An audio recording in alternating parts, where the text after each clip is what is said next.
Tania, nous sommes le 2 Tammuz, on continue le cours sur Sha'arei Yichud Ve'emunah, la fin du chapitre 10. Eh bien, on a vu que toutes les midot, toutes les séphirotes sont unifiées avec Dieu, avec son essence infinie. Alors, lorsque ces séphirotes commencent à apparaître et lorsqu'elles font descendre cette lumière qui vient de cet infini, quand on parle de descendre, c'est qu'une image, c'est pour dire que ça va arriver de plus en plus vers un monde qui va se manifester.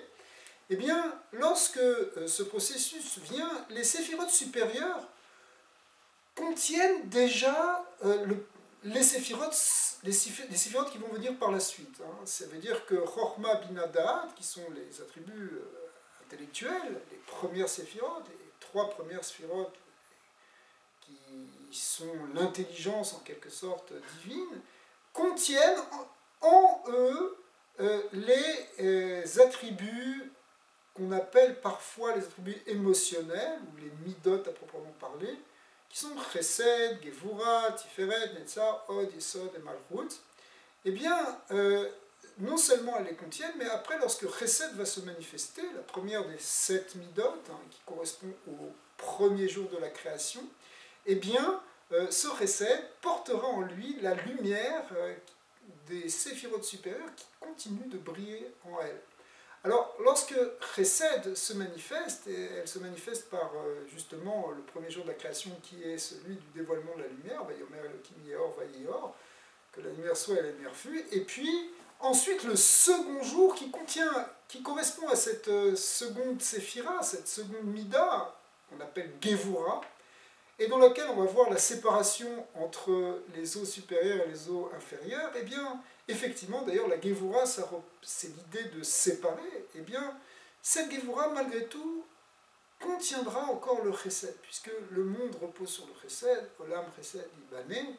Toute la création vient, les 7 jours de la création viennent du premier jour, qui est le jour du Chesed, et donc dans tous les jours qui vont suivre, jusqu'au 7e jour, l'influence de Chesed, la lumière de Chesed, la bonté divine, sera toujours là dans tous les autres attributs.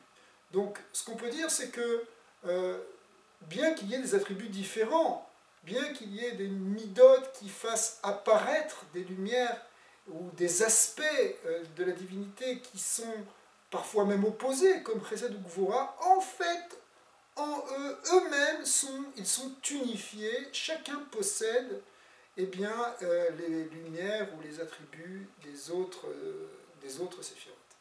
Donc, même si on distingue 10 sphirotes et 10 niveaux, en fait, toutes ces sphirotes, non seulement elles sont attachées à leur essence infinie, comme on l'a dit précédemment, mais en même temps, elles se contiennent toutes les unes dans les autres, chacune contient tous les autres attributs, et ça c'est un point qui est très très important, parce que ce principe qu'on appellera ailleurs, que la Moazakal appellera ailleurs le principe dit Kalalut, lorsque tout inclut, lorsque chaque détail, si vous voulez, chaque cas particulier inclut toute la généralité ou tous les autres aspects, et bien ça c'est ça qui permettra de retrouver l'unité dans le monde réparé. Le monde du Tikkun, c'est un monde où l'unité se retrouve non pas en faisant un espèce de fondu, un mélange où plus rien n'a de spécificité, non.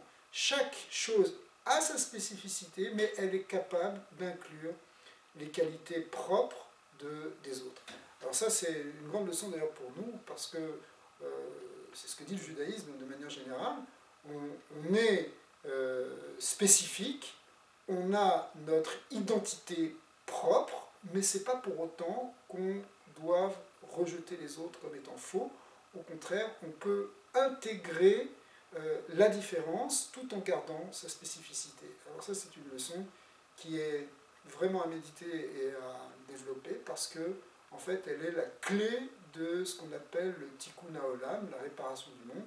C'est lorsqu'on peut trouver une union entre des choses qui sont a priori ou au départ différentes, mais si on regarde plus en profondeur, on verra que dans chaque chose, il y a aussi tout le reste de l'univers. Donc finalement, il y a une possibilité d'unifier les différences.